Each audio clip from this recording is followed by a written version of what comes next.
আজকে সারা দুনিয়ার মানুষ, বিশেষ করে আমার বাংলাদেশের মানুষ রৌদ্রের তাপে পাগলের মতো হয়ে গেছে।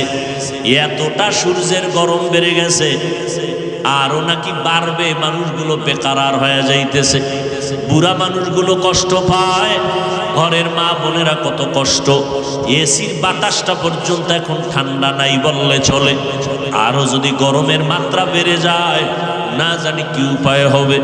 সেদিন এক আল্লাহর বান্দা বলেন, উত্তরবঙ্গে এত পরিমাণ গরমের তাপ, রাস্তার যে পেজগুলো ডালাই দেওয়া সব গইলে গেছে। গাড়ি চলে চাক্কার সাথে ওই পেজগুলো লেগে যায়। এত গরম রে বাবা। যারা গুনাহ নিয়ে কবরে যাবে, আল্লাহ পাক রব্বুল আলামিন তাদের সূর্যের গরমের মধ্যে ফালায় দিবে। এই সূর্যটা মাথার উপরে নেমে আসবে। সূর্যটা এখন 9,30,00,000 মাইল উপরে দূরের থেকে তাপ দেয়। কিয়ামতের ময়দানে মাথার উপরে যখন চলে আসবে, বলো বাবা তখন কি উপায় হবে? সূর্যের গরমে মাথার মগজগুলো টাস টাস করে ফুটে যাবে। ও আল্লাহর গোলাম, সূর্যের গরমে জমিনটা তামা হয়ে যাবে। অপরদিকে জাহান্নামের আগুনের গরম, নবীরা পর্যন্ত যাদের গুনাহ নাই কান্নায় বেকারার হয়ে যাবে। ও যুবক বাবারা, আল্লাহর কোরআনটা যদি মিথ্যা মনে করো, প্রমাণ দাও। একটা ভুল বের করে দাও, এখন দাড়ি ফালায় দিব, নামাজ বন্ধ করে দিব, কোরআনগুলো জ্বালায় দিব। আর যদি বলো না কেউ পারে না, আমরাও পারবো না, তো পায়ে দুইরা বললাম তওবা করো, ফিরে আসো। কোন দিন মরণ হবে জানা নাই। এমন একটা দিন নাই যে বাসের নিচে যুবকের লাশ নাই, পানির নিচে যুবকের লাশ, ঘুমের বিছানায় যুবকের লাশ।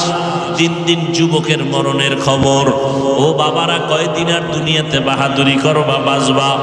এখন থেকে তওবা করে নাও।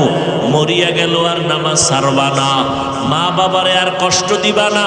উলামায়ে কেরামের পরামর্শ নিয়া নবীর তরিকা মানিয়া চলবা, মুরব্বীদের দোয়া নিয়ে চলবা, খারাপ ব্যবহার করবা না। আল্লাহর কাছে মনে মনে বলো আর ডাকো, হে মালিক, আপনার হায়াতের মালিক, আপনি রিজিকের মালিক, আপনি ইজ্জতের মালিক। ও আল্লাহ, জীবন ভর কত অন্যায় করেছি, আপনি রাগ করিয়া পানিও বন্ধ করেন নাই, আপনি বাতাস বন্ধ করেন নাই, বেইজ্জতির লানতের মালা গলায় দেন নাই। আজকে ভুল বুঝতে পেরেছি, আর কোনোদিন অপরাধের কাছে যাব না। নামাজ কত ছাড়লাম, আজকে থেকে ছাড়বো না। বেপরদায় চললাম, আজকে থেকে আর চলবো না। মা বাবার দোয়া নিয়ে চলবো, উলামায়ে কেরামের পরামর্শ নিয়া নবীজির তরিকা মেনে চলবো। তওবা সবার কপালে নসিব হবে না। আল্লাহ যাদের কবুল করবেন তারা তওবা করবে। নবীজি বয়ান করছেন নির্ভেজাল বয়ান। আবু জাহাল কালেমা পড়ে নাই, আর ওমরের মতো বান্দা নবীকে জবাই করতে আসিয়াও কালেমা পড়ে ফেলেছে।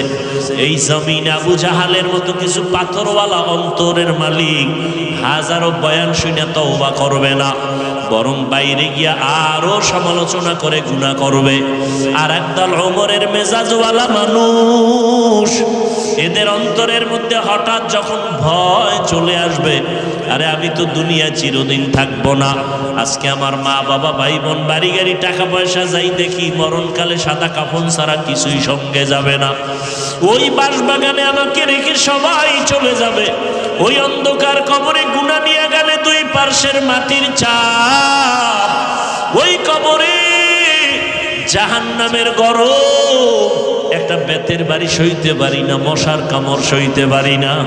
গুনাহ নিয়ে কবরে গেলে মাটির চাপ কেমনে সহ্য করব? এইভাবে চিন্তা করিয়া কত আল্লাহর বান্দা তওবা করে ফেলবে, চোখে পানি আসবে। যাদের অন্তর তৈরি হয়ে গেল, আর নামাজ ছাড়বেন না, বেপরদায় চলবেন না, মা বাবারে কষ্ট দিবেন না, তওবা করে নবীর তরিকায় উলামায়ে কেরামের পরামর্শ নিয়ে চলবেন। যদি এরকম তওবার নিয়ত থাকে, অন্তরে কোনো মুনাফিকি না থাকে, যাদের নিয়ত অন্তরে খাঁটি, দুটো হাত আমার আল্লাহকে, আল্লাহ বলেন ইবাদতের জন্য। তো ডাইরেক্ট যদি আল্লাহ বলতেন আমি ইবাদতের জন্য পাঠিয়েছি, সহজ। আল্লাহ ডাইরেক্ট এভাবে বলেন না। আল্লাহ প্রথমে বললেন আমি মানুষ জিন সৃষ্টি করিই নাই। হ্যাঁ করেছে, ঘুরাইয়া বললেন কেন? ফি'লুল হাকিম লা ইয়াখলু আনিল হিকমা, জ্ঞানীদের কথা কাজ জ্ঞান থেকে শূন্য না। আল্লাহ হলেন শুধু হাকিম না, আহকামুল হাকিমিন, সমস্ত জ্ঞানীদের থেকেও সীমাহীন জ্ঞান, যার কোনো তুলনা নাই। আল্লাহ এ কথা বলে মানুষের জেহেনকে পরিষ্কার করে বুঝাইলেন, ও মানুষ, তোমাকে বানানো হয় নাই, তার মানে তোমার কোনো কাজ নাই দুনিয়ায়, কাজ একটা, ইবাদত। তোমার কাজ মাত্র একটা, ইবাদত।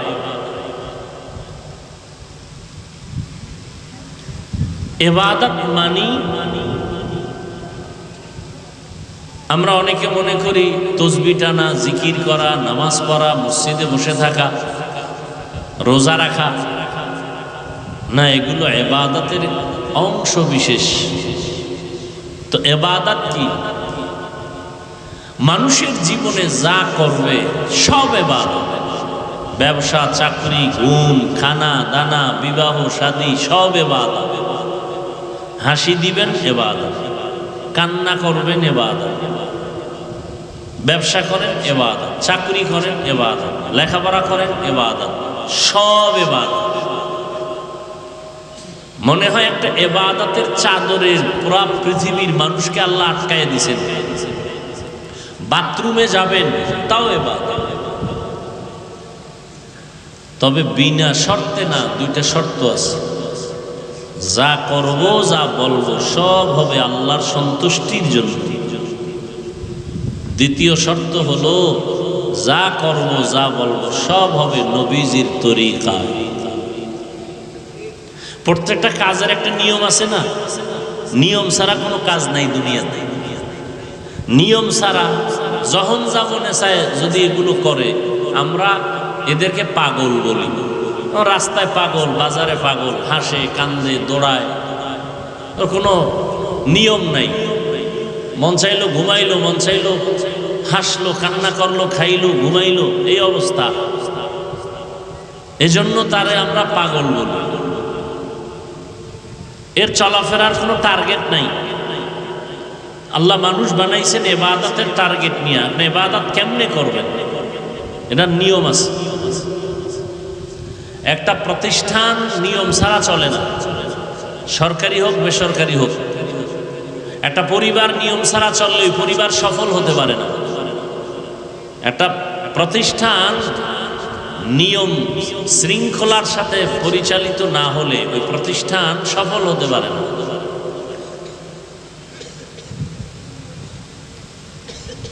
আরো সহজে বুঝেন, স্বাধীন জিন্দেগি, নিয়ম ছাড়া জিন্দেগির নাম স্বাধীন। পরাধীনতা নাই। মন চাইলে চললাম, ঘুমাইলাম, হাসলাম, কাঁদলাম, কোথাও গেলাম, এটাকে বলে স্বাধীন জিন্দেগি। স্বাধীন জিন্দেগির দাম নাই। যেমন রাস্তায় কুকুর আছে, কুকুর, অনেক কুকুর সারাদিন দৌড়ায়, কোনো খবর নাই, পাইলে খাইলো, না পাইলে নাই। এ কুকুরের কোনো দাম নেই। কিন্তু যেই কুকুর মালিকের শিকল লাগায় চলতেছে, ওই কুকুরের মূল্য আছে। আছে না নাই? ঢাকা চিড়িয়াখানায় বাঘ আছে, হরিণ আছে, এগুলো অনেক মূল্য, কারণ এগুলো পরাধীন, স্বাধীন না। ঠিক মানুষ দুনিয়াতে স্বাধীন না। যে স্বাধীনভাবে চলে, আমার কোনো জবাবদিহিতা নাই, মন চাইলে ঘুমাইলাম, মন চাইলে খাইলাম, এই মানুষটার মূল্য আল্লাহর কাছে নেই। যে মালিকের কালেমার রশি গলায় লাগায় নিয়ম অনুযায়ী চলবে, তার মূল্য দিন দিন বাড়তেই থাকবে। আসমান আল্লাহর, জমিন আল্লাহর, পানি বাতাস সব আল্লাহ। মানুষগুলো বানাইছেন আল্লাহ। এই মানুষগুলো কিভাবে সুস্থ থাকবে, কিভাবে দুনিয়াতে চললে সম্মানের জিন্দেগি পাবে, নিয়মও করেছেন আল্লাহ।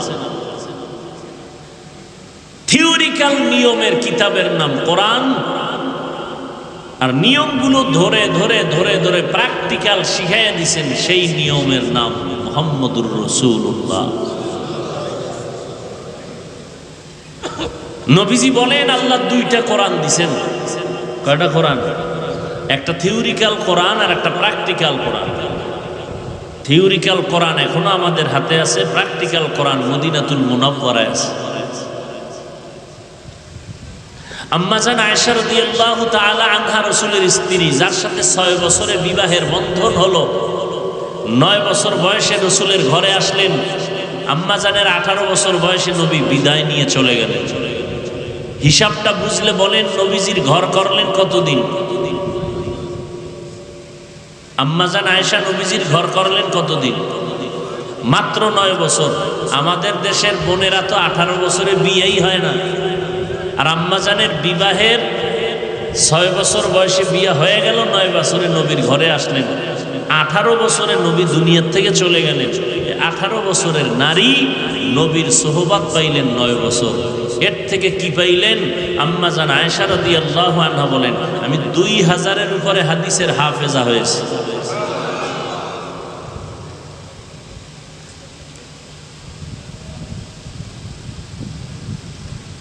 আম্মা জান আয়েশা রাদিয়াল্লাহু আনহা বড় একজন পৃথিবীর শ্রেষ্ঠ মুফাসসিরা,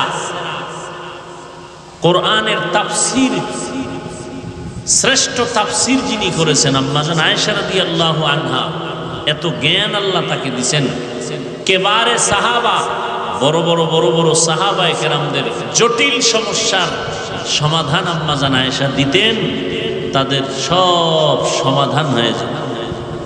তো একদিন গিয়ে জিজ্ঞেস করেন নবীজির বিবি আম্মাজানকে, নবীজির চরিত্র আদর্শ কি?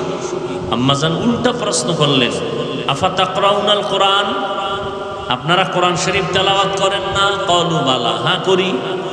আম্মাজান বললেন, কানা খুলুকুহুল কোরআন, রাসূলের আদর্শই হলো কোরআন।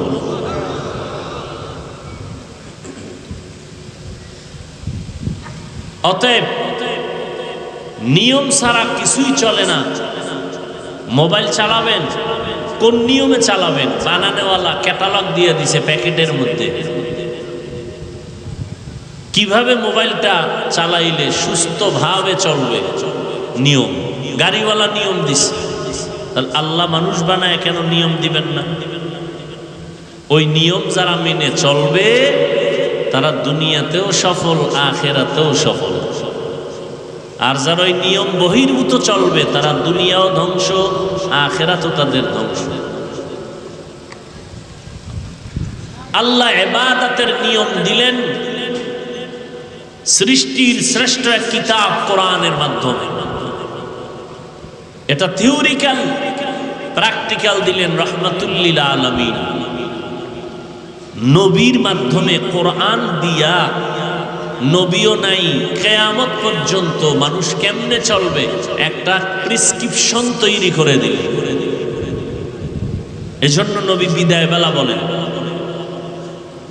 قال النبي صلى الله عليه وآله وسلم تركت فيكم أمرين لن تضلوا ما تمسكتم بهما কিতাব আল্লাহি ওয়া সুন্নাত রাসূলি। নবী চ্যালেঞ্জ দিলেন, ও উম্মতেরা, আমি বিদায় বেলা দুটো জিনিস তোমাদের মাঝে রেখে যাই। চ্যালেঞ্জ দিয়া গেলাম, যদি আঁকড়াইয়া ধরে রাখতে পারো তোমার জীবনেও দুনিয়ার হায়াতে ঈমান নষ্ট হবে না, লাইনচ্যুত হবে না, পথভ্রষ্ট হবে না। কয় জিনিস? 1 নাম্বার, আল্লাহর কোরআন কিতাবটারে আঁকড়াইয়া ধর। দ্বিতীয় হলো আমি নবীজির রেখে যাওয়া সুন্নতের আঁকড়াইয়া ধরো। আল্লাহর কসম, 1500 বছর পর এই জমিনের দিকে তাকায় দেখেন, আজও গোটা দুনিয়ার মধ্যে ইসলামের দুশ্মন কম না বেশি? আওয়াজ দেন, অনেক বেশি। কি? ইহুদিরা ইসলাম চায় না, খ্রিস্টান চায় না, বৌদ্ধরা এক কথায় কেউই চায় না, এমন কি নামদারি মুসলমানেরাও চায় না। কোরআনের আলো বন্ধ হয়ে যা, কিছু মুসলমান নামদারিরাও চায় এই জমিনের মধ্যে দ্বীনের আলো বন্ধ হয়ে যায়। এরা জানে নামাজ পড়া ফরজ, না পড়া কবিরা গুনাহ, এরপরও পড়ে না। এত সুন্দর এক রমজানুল মুবারক, মুসলমানের রুহের তাজা করার খাতিয়া রমজানের রোজা। শরীরটা তাজা রাখার জন্য আমরা ভাতের পরে ফল খাই, ভিটামিন খাই। রুহু আমাদের ভেতরে আছে, যেই রুহুটা না থাকলে সন্তান কাঁদবে, আব্বা নাই। এর তোর আব্বার চেহারা, হাত পা যেমন ছিল আগের মতো এখনো আছে। এটা আমার আব্বা না, আব্বার লাশ পড়ে আছে, আব্বা নেই। তো এতদিন তুই কারে আব্বা ডাকছো? এই খোলসটাকে আব্বা ডাকছো, আসল আব্বাকে তো চিনুই না। এখন দেহটা পড়ে আছে বলে আব্বা নাই, আব্বার লাশ পড়ে আছে। তাহলে তুমি আসল বাবাকে চিনো নাই। রুহু, এটার নাম রূহ, এটার নাম আত্মা, এটার নাম মন, এটার নাম কলব। আল্লাহ পাক এই রুহুটা দান করেছেন। এটা তাজা থাকলে পুরা দেহটা তাজা থাকবে। দুনিয়ার বডি তাজার জন্য বিভিন্ন খাদ্য আছে, তাও আল্লাহ বানাইছেন। ওই খানা নিয়ম ছাড়া খাইলে আবার দেহটা অসুস্থ হয়, জ্বর হয়, ঠান্ডা লাগে। আবার এই দেহটা চিকিৎসার জন্য বহু ডাক্তার আছে, MBBS, FRCS, FCPS ডাক্তার, আবার হোমিওপ্যাথিক আর এক লাইনের ডাক্তার, আবার কবিরাজি চিকিৎসা, ইউনানি চিকিৎসা, আয়ুর্বেদিক চিকিৎসা, সবগুলো দেহের চিকিৎসক। আমাদের দেহের থেকে আসল জিনিস রূহ, ওই রূহটাও আল্লাহ পাক বানাইছেন, এটারও খাদ্য আছে। ওই খানাও যদি খাও রূহ তাজা থাকবে, তবে নিয়ম ছাড়া খাইলে রূহটা দুর্বল হবে, অসুস্থ হবে। ওই রূহ অসুস্থ হলে দুনিয়াতে যতদিন থাকো রূহের চিকিৎসা করো, রূহের চিকিৎসা করো, তাহলে রূহ তাজা হবে। রূহের চিকিৎসার ডাক্তারও আছে বিভিন্ন রকম। কিয়ামত পর্যন্তই রূহের চিকিৎসার জন্য একদল ডাক্তার জমিনে থাকবে, তাদের নাম ওয়ারাসাতুল আম্বিয়া, নবীর ওয়ারিস, উলামায়ে আহলে হক। এদের একমাত্র কাজ হলো মানুষের রূহের চিকিৎসা করবে। ঔষধ কি? ঔষধ দুইটা, আল্লাহর কোরআন দিয়া, সুন্নতের ঔষধ দিয়া রূহটারে তাজা রাখবে। রোজা রাখবেন, এটা রূহের ঔষধ। নামাজ পড়বেন, এটা রূহের ঔষধ। জিকির করবেন, রূহের ঔষধ। আল্লাহ কোরআনের মাধ্যমে দিলেন, ওয়ানুনাজ্জিলু মিনাল কুরআনি মা হুয়া শিফা, ওয়ানুনাজ্জিলু মিনাল কুরআনি মা হুয়া শিফাউ ওয়া রাহমাতুল লিল মুমিনিন। আল্লাহ বলেন, আমি কোরআন থেকে অল্প অল্প বারবার অবতীর্ণ করেছি ওই জিনিস যেটা ঔষধ। আল্লাহ কোরআন থেকে বারবার অবতীর্ণ করছেন ঔষধ। এরে নবীরা আসেন, এই রূহের চিকিৎসার জন্য আজ উলামায়ে কেরাম দারে দারে ঘুরে দৌড়ান। তাবলীগওয়ালাদের মেহনত রূহের চিকিৎসা, পীর সাহেবদের মেহনত রূহের চিকিৎসা। এই ওয়াজ মাহফিলের আয়োজন হলো রূহের চিকিৎসা। রমজানুল মুবারক রূহের চিকিৎসা। কিন্তু এই রমজান চলে গেল, কত আল্লাহর বান্দা আছে এখানেও বসা আছে, রোজা পাইছে, রমজানে রোজা রাখে নাই। কিছু কিছু কুলাঙ্গারেরা বলছে, রোজা রাখবো কেন, ভাতের টান আছে আমার ঘরে। আমরা কি ভাতের অভাবে রোজা রাখছি? আমরা রোজা রেখেছি আল্লাহর সান্নিধ্য অর্জন করার জন্য। রোজার মাধ্যমে তাকওয়া অর্জন হবে। ইয়া আইয়ুহাল্লাযীনা আমানু কুতিবা আলাইকুমুস সিয়াম কামা কুতিবা আলাল্লাযীনা মিন ক্বাবলিকুম লাআল্লাকুম তাত্তাকুন। তাকওয়া অর্জন করার জন্য আল্লাহ রোজা দিবেন। রোজা, তাকওয়ার দাম কত? কয় তাকওয়ার যে অর্জন করবে সে দুনিয়াতেও বাদশা, পরকালে বিনা হিসাবে জান্নাত। যাদের মধ্যে আল্লাহর ভয় আছে, তাকওয়া আছে, বেঈমানরা যত বিরোধিতা করুক, সামনে আসলেই দোয়া চায়, দোয়া।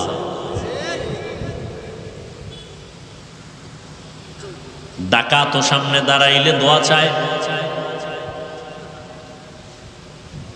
তাহলে তাকওয়াওয়ালা চতুর্মুখী দুশ্মনের মাঝে আজ যারা আল্লাহর কোরআন রসুলের সুন্নতের আদর্শ নিয়ে এখনো আছে, এত দুশ্মনের মাঝেও তাদের সম্মান কমে নাই,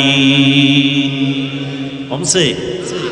পৃথিবীটারে একেবারে অন্ধকার বানায় দিল করোনা, পুরা জমিনটা একেবারে থেমে গেল, প্রত্যেকের চলার গতি বন্ধ হয়ে গেল, চাকরি বন্ধ, ব্যবসা বন্ধ, দোকান বন্ধ, রাস্তা বন্ধ, ট্রেন বন্ধ, প্লেন বন্ধ, সব বন্ধ, ফ্যাক্টরি বন্ধ, সব।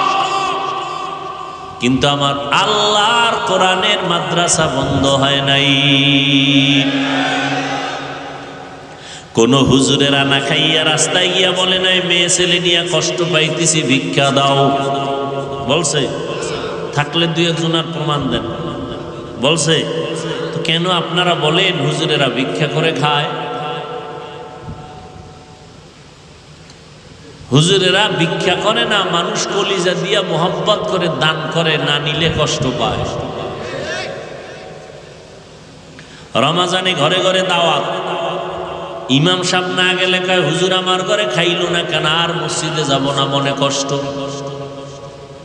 আপনি হারা বছরে একদিন খুঁজেও দাওয়াত পান না, আর ইমামের দাওয়াত দিছে, খাইলো না কেন, এই মনে কষ্ট, এই জন্য ইমামের কাছে যায় না।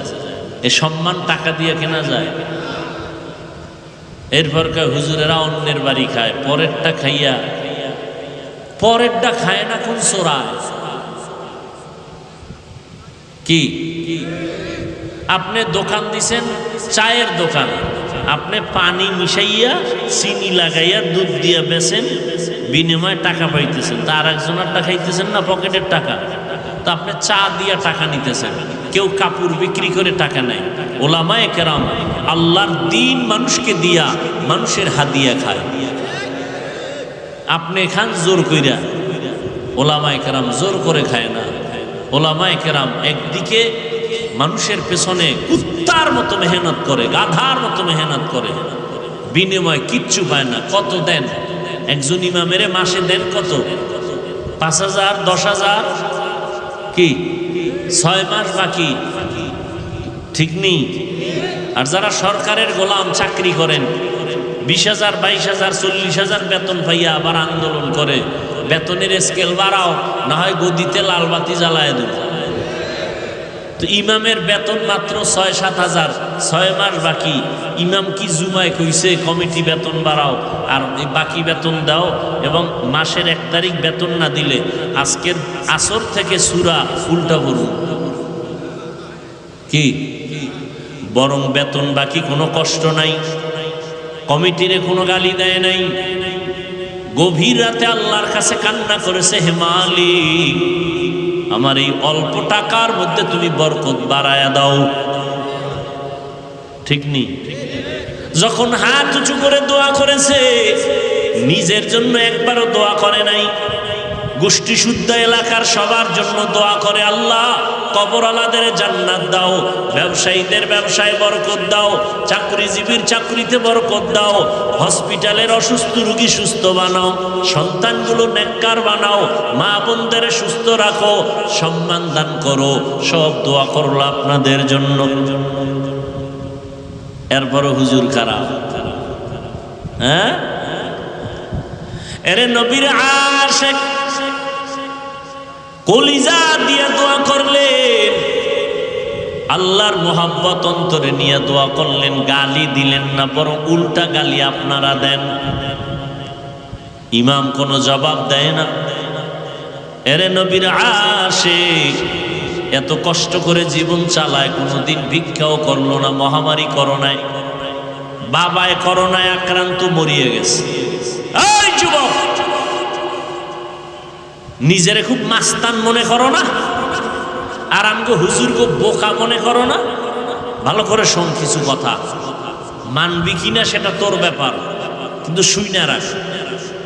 মহামারী করোনায় বাবায় আক্রান্ত হইয়া মরে গেছে। শিক্ষিত সন্তান লোক দিয়া নিজের হাতে ধরে নেয় লাশ, করোনা, লোকেরে টাকা দিয়া, এরপরে বলছে এটারে রশি লাগায় টাইনা রাস্তায় নিয়ে ফালায় রাখ। রাস্তায় ফালাইয়া দরজা লক করে দিছে, জানালা বন্ধ। বাবার লাশটা রাস্তায় ফালায় দিছে, কুত্তায় খাইছে লাশটা, না জানাজা হইছে একবারও সন্তান আর খবর নাই, নাই করোনা। আর এই শত শত লাশ আমার দেশের টুপিওয়ালারা কাঁধে নিয়া গোসল করাইয়া, কাফন পরাইয়া, দাফন করাইয়া কবর করলো। একজন টুপিওয়ালা হুজুরেও করোনায় মরে না।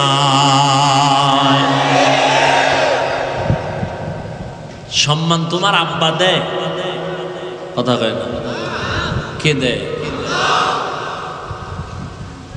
আল্লাহ দেয় বিদায় দুশ্মনেরাও দুশ্মনী কইরা অসম্মানী করতে পারে না। এজন্য অল্প টাকার ভেতরেও বরকত। আপনারা 1 লাখ টাকা মাসে কামাই কইরাও 2টা ছেলে মেয়ে নিয়ে খাইতে পারেন না, মাথা গরম, চান্দি গরম, বউয়ের সাথে মিল নাই, সন্তান নিয়ে ভিডাভিডি। আর হুজুরদের ঘরে সন্তান অনেক বেশি, কারণ আপনি তো সন্তান আসার রাস্তা বন্ধ করতে গিয়া ট্যাবলেট খাইছেন। আমরা হুজুরেরা খাই না, বরং খাওয়ার বিরুদ্ধে বয়ান করি, কারণ মদিনার নবী বলেন সন্তান বাড়াও। তাহলে হুজুরগো ঘরে সন্তান কম না বেশি? বেশি। আপনারা ট্যাবলেট খাইয়ে কমাইতে পারছেন কি? আগের তুলনায় বাংলাদেশের সংখ্যা মানুষের কম না বেশি? তো ট্যাবলেটের অ্যাকশন কই? কি খাইলেন জীবন? কমাইতে তো পারলেন না। 2 সন্তানের মা বাবা গরিব নাই, 5 সন্তানের মা বাবা ধনী নাই। তো সন্তান বাড়লেই যে রিজিকে টান পড়বে, এই চালাকি কথা আপনাকে কে শিখাইবে? 1%, 2%, 3%। আপনাদের কাঠা আছে না? কাঠা জমিনের কয় শতাংশে কাঠা? ঢাকাতে 1.5% 1 কাঠা। আচ্ছা মুরব্বীরা বলেন তো, 1% বা 1 কাঠায় যেই পরিমাণ ধান হইতো 50 বছর আগে, 30 বছর আগে, এখন কি কম হয় না বেশি হয়? সরকার বাড়ায় দিছে না? কে বাড়াইছে?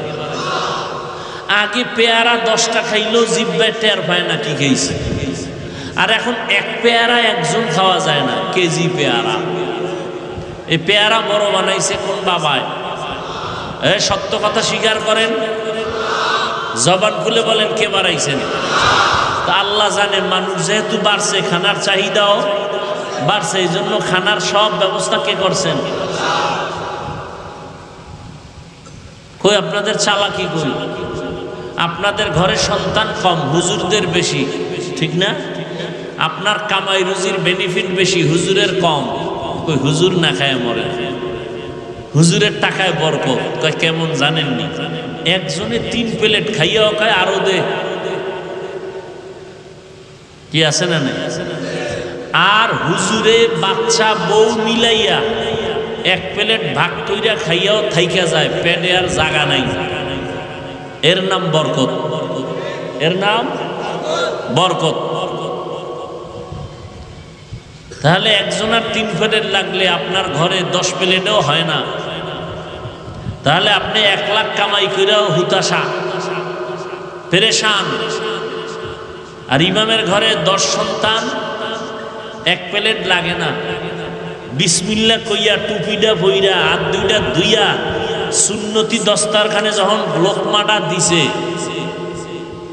দিয়া 1 লোকমা খাইয়া কয় লাকাল হামদু ওয়া লাকাশ শুকর। ও আল্লাহ, তোমার গুণগান গাইতেছি, তোমার কৃতজ্ঞতা স্বীকার করতেছি। আল্লাহ কয় অল্প খাওয়ায় বরকত। মানুষ 3 প্লেট খাইয়াও পেট ভরে না, তুই 1 প্লেটের অর্ধেক খাইলেই পেট ভরে যাবে। এ বরকত কে দেয়? আল্লাহ দেয়।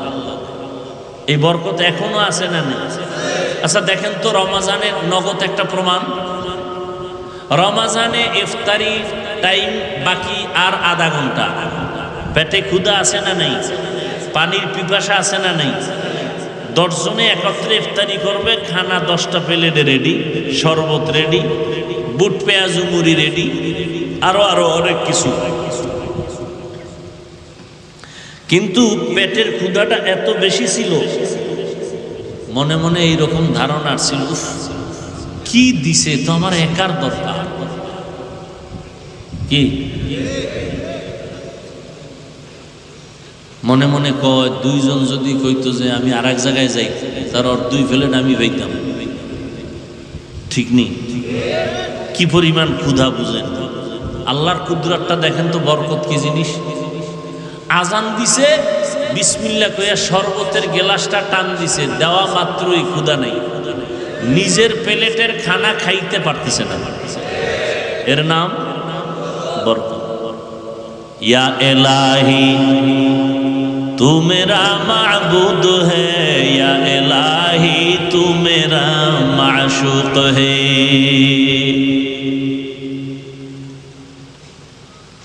এরে নবীর আশিক, নবী বলেন 2 জিনিস আঁকড়াইয়া ধরো, জমিনেও তোমার সম্মান নষ্ট হবে না।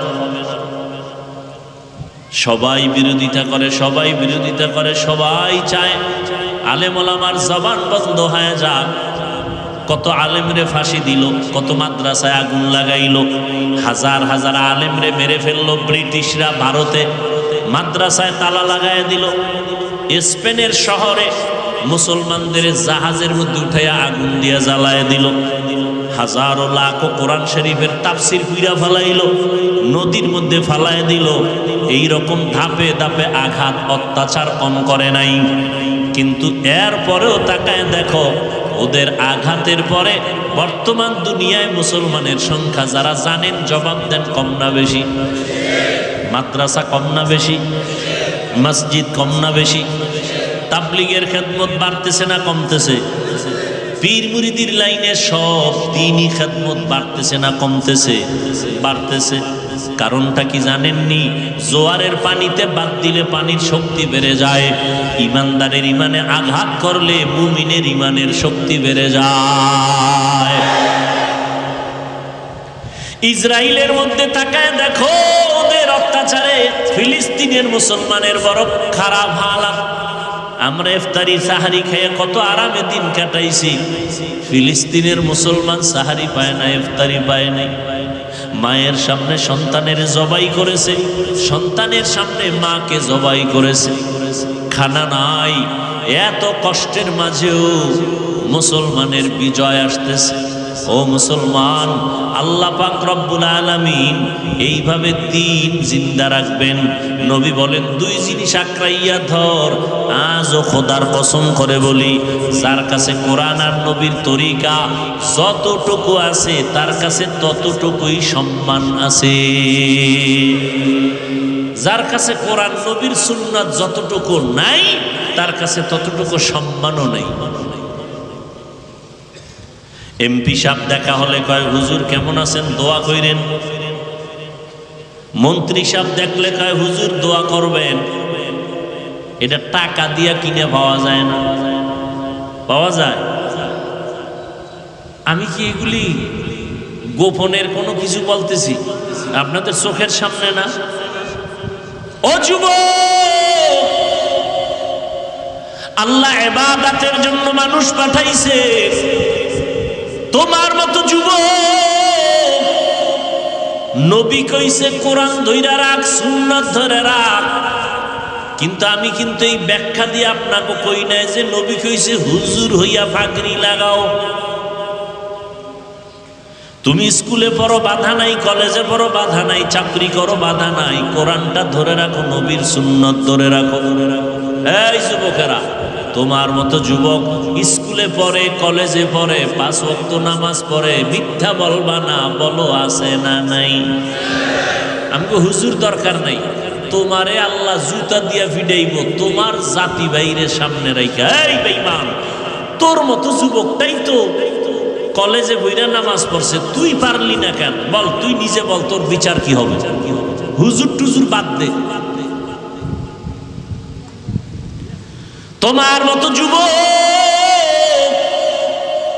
র‍্যাব, আর্মি, পুলিশ, বিডিআর এর চাকরি করে, 5 বেলার নামাজ পড়ে, সত্য বলো আছে না নাই? নিজের জিজ্ঞাসা করো, তুমি কেন পারো না? রাস্তায় গাড়ি চালায়, ড্রাইভারেরা আজান হয়ে গেছে গাড়ি বন্ধ করে যাত্রী সহ মসজিদে নামাজ পড়ে। সত্য কথা মানো না মানো স্বীকার করো, তুমি পারো না কেন? তোমার মতো যুবক নদীর মধ্যে মাছ ধইরাও নামাজ ছাড়ে না, তুমি কেন পারো না? তোমার মতো যুবক সন্তান কৃষি কাজ করে, নামাজ ছাড়ে না, তুমি কেন পারো না? তোমার মতো যুবক সন্তান কর্মচারী শ্রমিকের কাজ করে, নামাজ ছাড়ে না, তুমি কেন পারো না? ও যুবক আল্লাহর গোলাম, ও বৃদ্ধ বাবাজি, আপনাদের মতো কত বুড়ারা হাতে লাঠি নিয়ে মসজিদে গিয়ে 5 ওয়াক্ত নামাজ পড়ে, আপনি কেন পারবেন না? ও পর্দার আড়ালের আম্মা জানেরা, আপনার মতো বহু মা এখনো আছে তাহাজ্জুদ পড়ে, 5 ওয়াক্ত নামাজ পড়ে, পর্দা করে, স্বামীর মাল হেফাজত করে, নাই? আম্মা জানেরা, আপনারা কেন পারবেন না? ও যুবক বাবারা, ও বৃদ্ধ বাবাজিরা, আপনারাও যে আল্লাহর গোলাম, আমিও সেই আল্লাহর গোলাম। নাকি আপনাদের আল্লাহ আলাদা? কষ্ট হইতেছে? আপনাদের আল্লাহ আমার আল্লাহ, সবাই বলেন। আপনাদের নবী আমার নবী, আপনাদের আমার কোরআন, আপনাদের হাদিস আমার হাদিস, আপনাদের কাবা আমার কাবা, আপনাদের ধর্ম আমার ধর্ম, আপনাদের কালেমা আমার কালেমা, সব এক। বুঝেন, দুনিয়াতে আসছি কিন্তু সিস্টেম এক। শুধু রাজবাড়ী পাংশার এলাকার মানুষেরা লঙ্গি পরে আসছিল মায়ের পেট থেকে, সব এক। বিদায়ের যেদিন আওয়াজ হবে, আজকে আমি বক্তা হিসাবে কত ভাব, আমি মুফতি সাহেব কত ভাব, আমি চেয়ারম্যান কত ভাব, আমি এমপি কত ভাব, আমি টাকাওয়ালা কত ভাব। মরণের সময় যেদিন হবে, কে ধনী কে গরিব, কে আলেম কে বক্তা, কে শ্রোতা, কে ডাক্তার, কে রুগী, কাফনে ঢুকলে সব বাহাদুরি শেষ। সবার মরণকালে কাফন হবে 3টা, মা বোনদের হবে 5টা, কালার হবে আলাদা। চরমনাইওয়ালাদের মরণকালের কাফনের কালার একরকম, তাবলিগওয়ালাদের মরণকালে কাফনের কালার আর এক রকম। সবে কবরের সাইজটা হবে কারো না 20 হাত, কারো না 5 হাত, না সব এক। কবরে রাখার পরে প্রশ্ন হবে 3টা, আমাকেও সেই প্রশ্ন, আপনাকেও সেই প্রশ্ন, বেঈমানেরও সেই প্রশ্ন। শিক্ষক ছাত্র একই প্রশ্ন, রবের পরিচয় দাও, ধর্মের পরিচয় দাও, রাহমাতুল লিল আলামিনের পরিচয় দাও। তাহলে আপনিও মুসলমান, আমিও মুসলমান, আপনার আল্লাহ আমার আল্লাহ এক, নবী এক, কোরআন এক, কাবা এক, ধর্ম এক, কালেমা এক। না, আমার টুপি মাথায় না দিলে লজ্জা লাগে, আপনার টুপি মাথায় দিতে লজ্জা লাগে। আপনি কত ভিআইপি মুসলমান।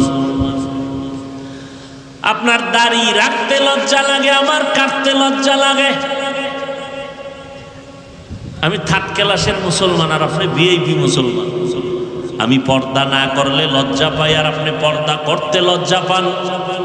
আমি মসজিদে না ঢুকলে লজ্জা লাগে আর আপনি মসজিদে ঢুকলে লজ্জা লাগে। কেমন নিমক হারাম আপনি, লজ্জা শরমও করে না, আবার বাহাদুরি করেন আপনি। হুজুর গোছে ভালা, দিল পরিষ্কার না। চেয়ারম্যান সাহেব কিন্তু বলে গেছে একটা পয়েন্ট, সুদের বিষয়। পৃথিবীতে নিকৃষ্ট মানুষগুলো, আল্লাহ 2 দল মানুষের অভিশাপ দিয়েছেন।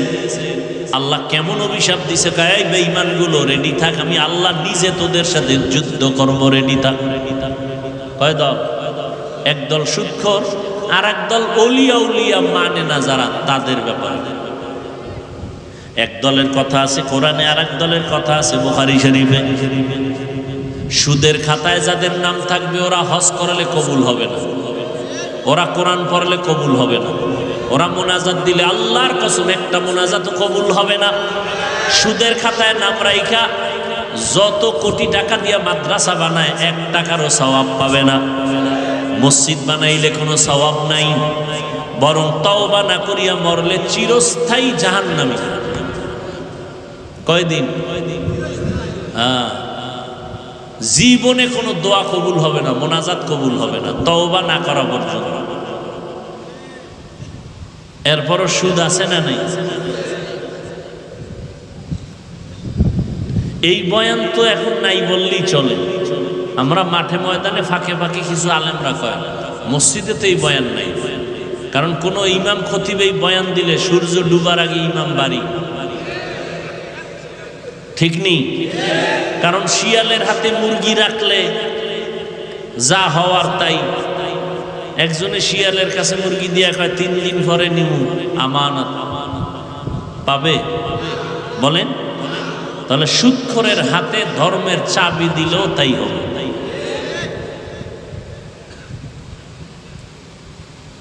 আহা, আমাদের আল্লাহ এক, নবী এক, কোরআন এক, সত্য ধর্ম, সত্য আল্লাহ, সত্য নবী সব মানি। অথচ এই রোজার মাস রোজা রাখে নাই মুসলমান। আবার একদল রোজা রাখছে তারাবি ভরে নাই, আছে না?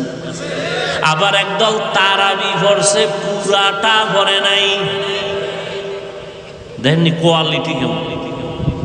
কেউ ভাই আপনি পুরাটা ভরেন না কেন? কয় ওমরে ফারুক রসুলের সাহাবীর সাথে আমার একটু ঘুমের ঘরে দ্বন্দ্ব হয়েছে।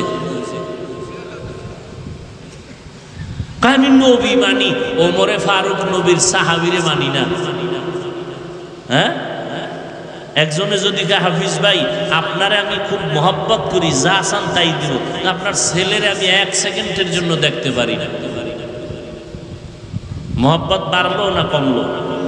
হ্যাঁ, যারা সাহাবায়ে কেরামদের বিরুদ্ধে সমালোচনা করবে, লেখবে আল্লাহর কসম 1 বার, আল্লাহর কসম 2 বার, আল্লাহর কসম 3 বার, ওয়াল্লাহি বিল্লাহি তাল্লাহি, সাহাবায়ে কেরামদের ব্যাপারে যারা ইশারা ইঙ্গিতে বলবে বা লেখবে তারা ভণ্ড, তারা বাতিল। তাদের যারা ভণ্ড বলবে না তারাও ভণ্ড। সমস্ত সাহাবায়ে কেরাম জান্নাতি। আজীবনের জন্য ঘরের দরজায় লিখে রাখবেন, সমস্ত সাহাবায়ে কেরাম, কোনো সন্দেহ নাই। আপনার ঈমানটা সঠিক না ব্যাঠিক, এর স্কেল হলো সাহাবায়ে কেরামের ঈমান। এত সোজা মনে করেছেন সাহাবায়ে কেরামদেরকে? আপনার ঈমান সঠিক না ব্যাঠিক, তার স্কেল কি? সাহাবায়ে কেরামের ঈমান। এত সহজ মনে করেন না। সাহাবাদের ইমানের সাথে আপনার ইমান ঠিক তো ঠিক, ব্যাঠিক তো ব্যাঠিক। কোন চালাকি চলবে না, চালাকি দুনিয়ায় করতে পারবে, তবে চালাকির সীমা লঙ্ঘন হইলে দুনিয়াতে মরার আগেই ধরা খেয়ে যাবে। কারণ হাদিসে আছে 2টা অপরাধ যদি দুনিয়াতে মানুষ করে ফেলে শাস্তি মরার আগেই শুরু। এক অপরাধের নাম জুলুম, আর এক অপরাধের নাম মা বাবার সাথে বেয়াদবি। قال النبي صلى الله عليه وآله وسلم اثنان يعجلهما الله في الدنيا البغي وعقوق الوالدين। তো আমি যে কথা নিয়ে বয়ান শুরু করেছিলাম, ইবাদত, নামাজ পড়া ইবাদত না, রোজা রাখা ইবাদত, শুধু এতটুকু না। স্কুলে পড়ো, কলেজে পড়ো, ডাক্তার হও, ইঞ্জিনিয়ার হও, লেখাপড়া করো, সব ইবাদত যদি নবীজির তরিকায় হয়। আর নবীর তরিকা বাদ দিয়ে যদি নামাজও পড়ো, এও গুনাহ। একজনে মাগরিবের নামাজে দাঁড়াইয়া 3 রাকাত ফরজের শেষে চিন্তা করে আল্লাহরে মহব্বত করে আরো 2টা সেজদা বাড়াইয়া 4 রাকাত বানাই, বেজোর রাইখা লাভ কি? আল্লাহর জন্যই মোহাব্বত করে 2 সেজদা বাড়াইয়া আর 1টা রাকাত বাড়াইয়া জোর বানাইয়া 4 রাকাত পড়ছে মাগরিব, সওয়াব বেশি হবে না নামাজ বাদ? কারণ কি? নবীর তরিকায় ওই 1 রাকাত বাদ না সব বাদ? সব বাদ। আল্লাহ কয় নতুন করে দাঁড়ায় কানে ধর। কানে ধরে নতুন করে পড়, বেদবি করলি কেন? আমার মোহাম্মদ কে জানো তুই? মুসা নবী আমার বন্ধু, ঈসা নবী আমার বন্ধু, ইব্রাহিম নবী আমার বন্ধু, ইসমাইল নবী আমার বন্ধু, সব নবী আমার বন্ধু, আমার মোহাম্মদ আমার বন্ধু। আদম সফিউল্লাহ, ঈসা রুহুল্লাহ, মুসা কালিমুল্লাহ, ইসমাইল জবিহুল্লাহ, ইব্রাহিম খলিলুল্লাহ। আমি ভালোবাসা এক একজনের এক একটা পদবি দিছি, কিন্তু হাবিবুল্লাহ কাউকে দেই নাই। কারণ সব নবী রাসূল সব আমি আল্লাহ তাআলার আশিক, আর আমি আল্লাহ নিজে হলাম মুহাম্মদের আশিক। অতএব ওই নবীর তরিকা বাদ দিয়া মাস্তানি করবি, তোর দুনিয়াও বরবাদ, আখিরাতও বরবাদ। সব নবী আমি আল্লাহর আশিক। আমি আল্লাহ কার আশিক? ঠিক তেমনি ভাবে সমস্ত সাহাবায়ে কেরাম মুহাম্মদের আশিক, আর মুহাম্মদ আমার নবী ওমরে ফারুক সাহাবীর আশিক। এবার বুঝেন ওমরের দাম কত। সেই ওমর 20 রাকাত তারাবি সিদ্ধান্ত নিয়ে চালু করাইছেন জামাতে মসজিদে নববীতে, হাজার হাজার হাজার কইরা আজও পর্যন্তই চালু হয়ে আসছে। আল্লাহ কোরআন শরীফে ওমরের পক্ষে আয়াত নাজিল করছেন, আর নবীরে বলছেন জিব্রাইল নবীরে গিয়া কও ওমর যেই মতামত দিছে আমি আল্লাহ মেনে নিলাম, নবীকেও মেনে নিতে বলো। তারাবি না, অন্য বিষয়। তাহলে এবার বুঝেন ওমরকে আল্লাহ কি পরিমাণ ভালোবাসেন, নবীর বন্ধু। তুমি যাকে ভালোবাসো সে তোমার আসল বন্ধু না, যে তোমাকে ভালোবাসে সে তোমার আসল বন্ধু। এই ভালোবাসার পাগলেরা পাগলে দৌড়াইতেছে, মায়ের গুল্লি মারি, বাপের গুল্লি মারি, ওই রাস্তার ফেতনি ভাইছে, ফেতনির লগে চলে যাবে, মরবে এক রশিতে। ভালোবাসা, এই যুবক লেখা রাখিস আজকে থেকে, মোবাইল স্ক্রিনে আজে বাজে ভাল্লুকের ছবি রাখো না, আজকে লেখাটা লিখবি, যে তোমাকে ভালোবাসে সে তোমার আসল বন্ধু, তুমি যাকে বাসো সে তোমার আসল বন্ধু। তুমি দেখবা তোমাকে ভালোবাসে, তুমি যাকে ভালোবাসো সে তোমার আসল বন্ধু নয়, তোমাকে যিনি ভালোবাসেন তিনি তোমার আসল বন্ধু।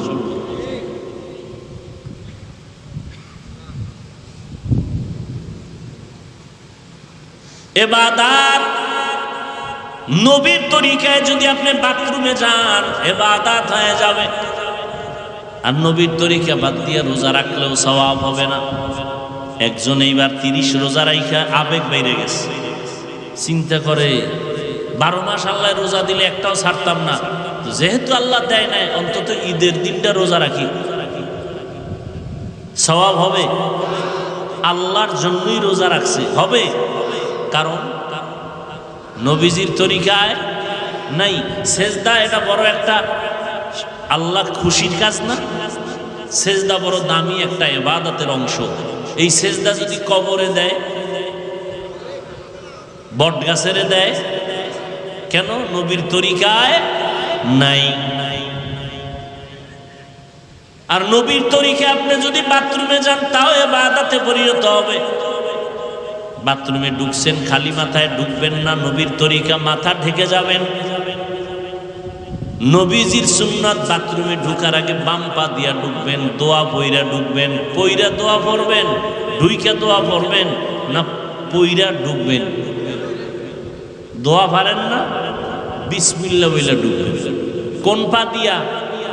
বাম পা দিয়া ঢুকবেন। বাথরুমে ঢুইকা বসবেন, হাঁটুর উপরে কাপড় উঠানো যাবে না, নবীর সুন্নত। মক্কার কাফেরেরা মুশরিকেরা কয় তোমার নবী কেমন যে বাথরুমেরও নিয়ম শিখায়। বাথরুমে গিয়ে বসবেন, হাঁটুর উপরে কাপড় উঠবে না, এবং বাম পায়ের উপরে বর করে বসা সুন্নত। আর এখন তো সোফা সেট লয়ে লইছে বাথরুম, হ্যাঁ, চেয়ারের মধ্যে বইয়া কি আরাম। টেলিভিশন লাগা লইছে একজন, টেলিভিশন বয়ে বয়ে পত্রিকা পড়ে, ফ্যান এসি টেসি লাগায়, শান্তি। ভাইরা আমার, রাস্তাঘাটে চলতে গেলে কোথায় একটু বাথরুমে যাব, প্রস্রাব করব, যত আধুনিকতা ততই রসুলের দুশ্মনী। সুন্নতের বাইরে দাঁড়াইয়া প্রস্রাব করতে হবে, বসে করা যাবে না। বাথরুমে ঢুকছি, টয়লেটে ঢুকে যে ওখানে গিয়ে করুন, হ্যাঁ নো হাই চেয়ার, হ্যাঁ না বইয়ে কেমনে করি, মইরে গেল প্রস্রাব করবো না, মইরে যাব, দাঁড়াইয়া করবো। হুজুরেরা কয় এই জন্য শিক্ষিত যারা এরা মানে না। এবার ওই শিক্ষিতদের বন্ধুরা কইছে, প্যান্ট শার্ট টাইওয়ালা গবেষকরা বলছে দাঁড়াইয়া প্রস্রাব করলে কিডনি ড্যামেজ হয়ে যায়। এবার চান্দুরা কই যাইব? কিডনির রোগী, সত্য কথা বললেন, কিডনির রোগী কমতেছে না ইদানিং বাড়তেছে? বিজ্ঞানীদের থিওরি, চিকিৎসা বিজ্ঞানীদের থিওরি স্পষ্ট। আজকে বাসায় গিয়ে গুগলে সার্চ দেন, দাঁড়াইয়া প্রস্রাব করলে কিডনি ড্যামেজ হয়, দাঁড়াইয়া পানি পান করলে কিডনির সমস্যা হয়। হুজুরেরা কইছি নবীর কথা মানেন নাই, আপনাকে বন্ধুরা গুরু যারা প্যান্ট শার্ট টাইওয়ালা আপনাদের গুরু, এরা বলছে। এইবার কই যাইবেন? আমরা তো এই তথ্য নিয়ে বলতেছি, মনে করে না গাঞ্জা খাই বসে, চেহারা দেখলে মনে হয় গাঞ্জা খাই। একজনের তেঁতুল খায়, কয় কেমন লাগে, কয় ঠোঁটের মিসকলে বুঝো না। তো কেন বলেন হুজুর গো মাথা খারাপ, গাঞ্জা খান আপনি, ইয়াবা খান আপনি, মদ পান করেন আপনি, আর মাথা খারাপ আনবো না? ফাইজলামি করে।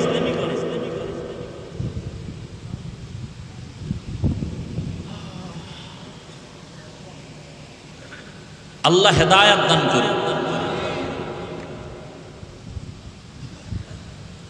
ওয়ামা খালাকতুল জিন্না ওয়াল ইনসা ইল্লা লিয়াবুদুন।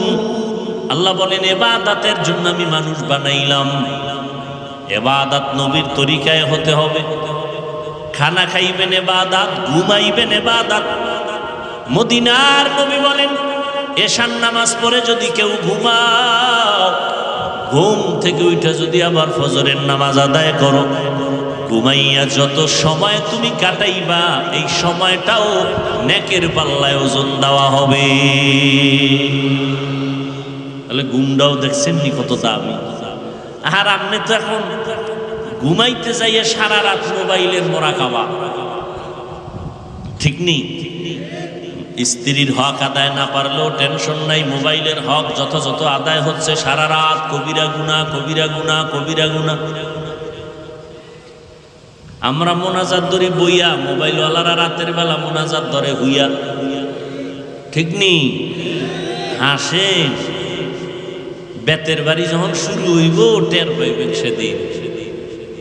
আল্লাহর কোরআনকে মিথ্যা মনে করছেন? ও যুবক, সারাটা রাত মোবাইল চালাইয়া শুধু গুনাহ করছো এতটুকুই না, বরং তুমি মোবাইল সারা রাত চালাবার কারণে তোমার চেহারার নূর নাই। এই বেটা, তোর বয়স মাত্র 26, তোর চেহারা থাকবে গোলাপের মতো। তোর চেহারা কার্টুন হয়ে গেছে কেন? তোর চেহারার মধ্যে আকর্ষণ নাই কেন? এই বেহায়া, নির্লজ্জ, তোর চেহারার দিকে তাকাইলে মায়া লাগে না কেন? 40 বছরের পরে তোর চেহারা ভাটা আসবে, তোর 26 বছরের চেহারা নষ্ট করছো কেন? আল্লাহর কসম করে বলে যাই, লিখে রাখ, তোর চেহারা পৃথিবীর কোন মেডিসিন দিয়ে আর সুন্দর করতে পারবি না। একটা মেডিসিন আছে, যদি গুনাহ ছাইরা দাও, নেক আমল করো, আল্লাহর কসম তোর চেহারা আবার নূর ফিরে আসবে, আকর্ষণ ফিরে আসবে, লাবণ্যতা উজ্জ্বলতা ফিরে আসবে। শুধু চেহারা নষ্ট করছো, ফার্মেসি হসপিটালে গিয়া পরীক্ষা কর, তোর কিডনি, চোখের পাওয়ার, কানের পাওয়ার, যৌবন, জীবন, লেখাপড়া, মা বাবার সাথে সুন্দর আচরণ সব ধ্বংস করে ফেলেছো এই মোবাইল দিয়ে। কানের পাওয়ার নাই, আম্মা জানকা ভাত খাবি না কয় গোসল কইরা লাইছে, কানের পার্স নষ্ট করে ফেলেছে। আল্লাহ এগুলো দিছে, একটা মেয়াদ দিয়ে দিছেন এই পার্সগুলো, মেয়াদ শেষ হওয়ার আগে এটারে নষ্ট করে ফেলেছো গুনাহ কইরা। সারা রাত দরজা বন্ধ, জানালা বন্ধ, গুনাহ করো। তবে ভয় রাখিস, কোন সময় রাতের গভীরে গজব পড়ে ঘরের মধ্যে, তোর গুনার কারণে গজব আসলে তুই একা ধ্বংস হবি না, পুরা ঘর বাড়ি আগুন লেগে শেষ হয়ে যাবে। তোর এক পাপির কারণে সবাই কষ্ট পাবে। এই শিশু বাচ্চার কোনো অন্যায় হয়, ওর অসুস্থতা কেন, ওর পাও ভাঙ্গে কেন? বাবার অপরাধ, মায়ের অপরাধ, ভাই বোনের অপরাধের কারণে বাচ্চা কষ্ট পায়।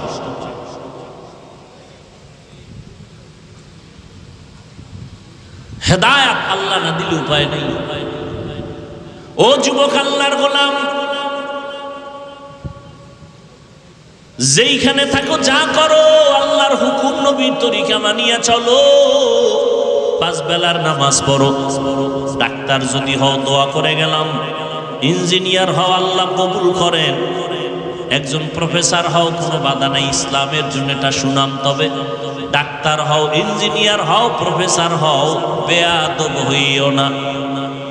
তোমার আচরণে যেন মা বাবা কোনোদিন কষ্ট না পায়, তোমার ব্যবহারে যেন কোনোদিন উলামায়ে কেরাম কষ্ট না পায়, তোমার আচরণে যেন কোনো মুরব্বীরা কখনো কষ্ট না পায়। দোয়া নিয়ে চলিও।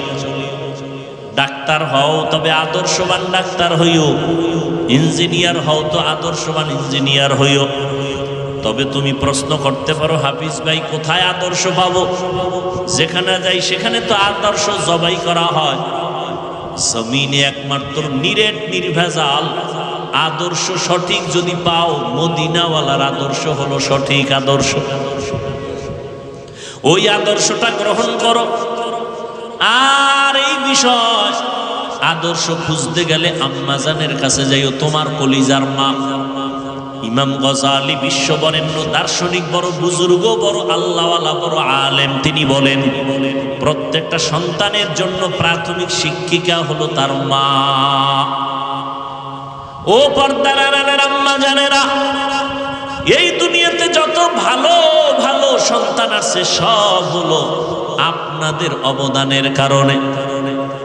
এসপি সাহেবের ব্যবহার ভালো, ডিসি সাহেবের ব্যবহার ভালো, চেয়ারম্যানের ব্যবহার ভালো, মাওলানা সাহেবের ব্যবহার ভালো, এগুলো তার ব্যক্তিগত কোনো বাহাদুরি না, সব হলো মায়ের অবদান। মায়ের ব্যবহার আর আদর্শ ভালো হওয়ার কারণে সন্তান ভালো হয়। এরে আম্মা জান, আপনার সন্তানটাকে ডাক্তার বানাবেন, তবে আদর্শবান ডাক্তার বানায় যান। আপনার অবদানের কারণে সন্তান ভালো হবে, আপনার আখলাকের কারণে সন্তানের চরিত্র ভালো হবে। আজকে এখানে প্রায় 15 জন ছাত্রর মাথায় পাগড়ি দিলাম, এরা কোরআনের হাফেজ হয়েছে। আজকে খবর নিয়ে দেখেন তার মা বাবার কলিজা কত ধন্য, তারা কত আনন্দিত যে তার সন্তানটা হাফেজ হয়ে গেছে। ওরে সন্তানের মা বাবা, মনটা কি চায় না আপনি একজন আলেম হাফেজের মা হয়ে কবরে যাবেন? আপনি আলেম বানাইতে পারলে ভালো, না বানাইলে আপনি গুনাহ হবে না। তবে সন্তানটাকে আপনি আদর্শ একজন মানুষ বানায় যান। ডাক্তার বানাবেন, আল্লাহর কোরআন পড়ায় সুন্নাত অনুযায়ী সন্তানটাকে যদি ডাক্তার বানায় যেতে পারেন, ওই সন্তান ডাক্তারি করবে, আবার কোরআন পড়িয়া মা বাবার জন্য ফাঁকে ফাঁকে দোয়া করবে, নামাজ পড়বে। দুনিয়ায় আপনার সুনাম ঠিক থাকবে, আখিরাতেও নাজাতের জরিয়া হয়ে যাবে। আজকে থেকে তওবা করেন, আল্লাহ তো তওবার দরজা খুলে রাখছেন।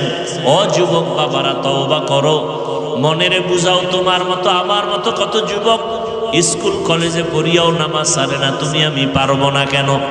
আজকে থেকে তওবা করো আর মনে মনে বলো, আল্লাহ বুঝি তোমার আমার গুনার কারণে বেজার হয়ে গেছেন, এ কারণে তোমার চোখে পানি নাই, তওবার নিয়ত আসে না। মনেরে বুঝাইয়া রেডি হয়ে যাও, মনে মনে আল্লাহকে ডাকো, হে আল্লাহ জীবনটা গুনায় কাটায় দিলাম, আমার গুনার খবর আমার মা বাবায় যদি জানতো কেউ আমারে সম্মানের নজরে দেখতো না। আয় আল্লাহ, আপনি আমার গুনার খবর ভালো করে জানেন। গুনার কারণে আমার হাত না পাক, আমার চোখ না পাক, জিহ্বা না পাক, অন্তর না পাক।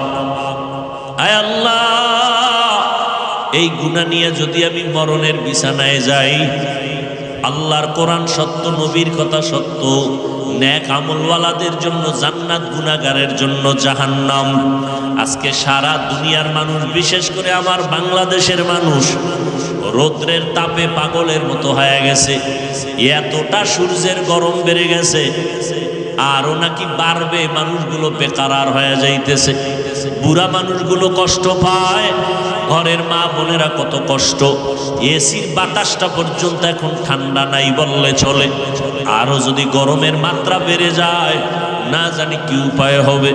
সেদিন এক আল্লাহর বান্দা বলেন, উত্তরবঙ্গে এত পরিমাণ গরমের তাপ, রাস্তার যে পেজগুলো ডালাই দেওয়া সব গইলে গেছে, গাড়ি চলে চাক্কার সাথে ওই পেজগুলো লেগে যায়।